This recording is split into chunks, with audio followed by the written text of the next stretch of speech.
Hello everybody, I'm Logan King with the Madison County Fire Department. Today we're going to talk about some helpful tips for fire safety in your home. The first thing we want to talk about is smoke detectors. This is above and beyond the most important thing that you and your family can do to help alert you in the event of a fire condition. Smoke detectors are vital to not only protecting our property but also protecting our lives.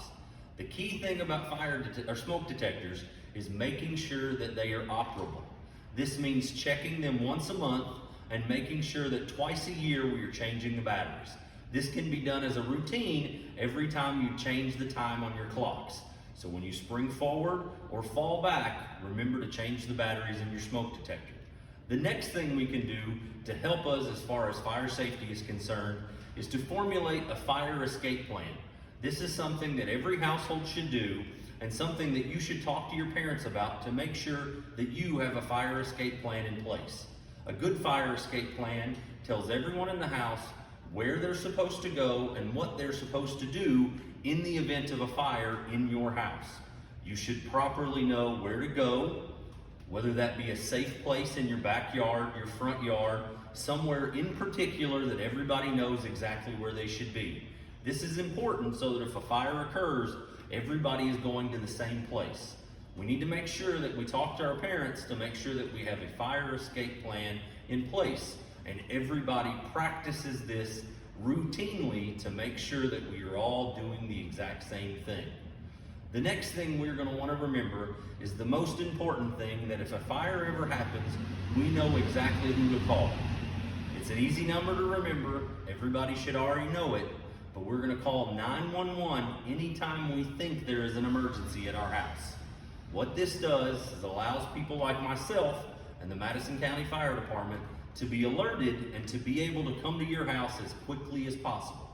This is also something that you should do and practice with your parents to make sure that you have access to a phone and that you know how to use a phone so that we know how to call 911 only in the event of an emergency.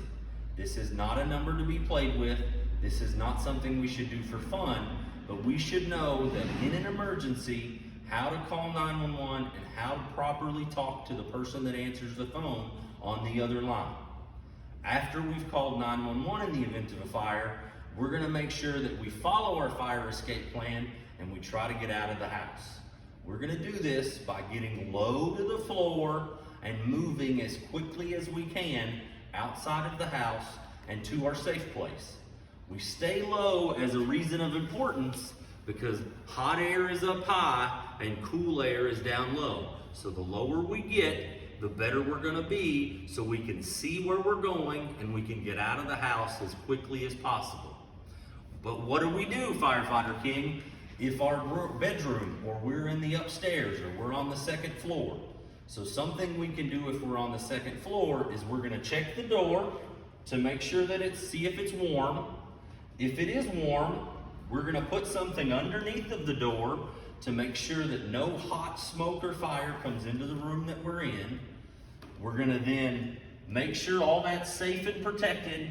We're going to go to a window, and from a window, we're going to open the window and put something out the window. Not yourself, but a toy or a shirt or another towel or a sheet.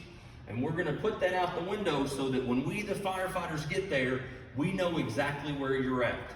And you're going to do the same thing. You're going to get low to protect yourself, and you're going to listen for firefighters when they get there, but you're going to stay in that room to stay safe until someone can get there to help you out.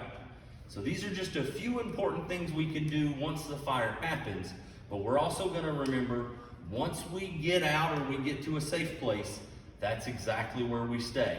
So if we're supposed to meet our parents in the backyard as far as our fire escape plan, once we get there, we're going to stay there and we're not going to leave until your parents get there or until the firefighters arrive. So we're going to remember those few helpful hints. We're going to make sure that we're checking our smoke detectors. We're going to formulate a fire escape plan with our parents or our families or whomever's house we're staying at. We're going to know that in the event of an emergency, we're going to call 911. If a fire does happen, we're going to get low and try to get out. Once we get out, we're not gonna ever go back into a house that has smoke or fire into it. And then if by chance we're upstairs, we're gonna shut the door, check for heat, we're gonna block the underneath of the door, and then we're gonna go to a window and we're gonna put something outside of the window so that people like myself know exactly where you're at and we can come and get you when we get there. I hope these are a few helpful and safe hints that everybody can use. And as always, if you need anything, just let us know at the Madison County Fire Department. Thank you.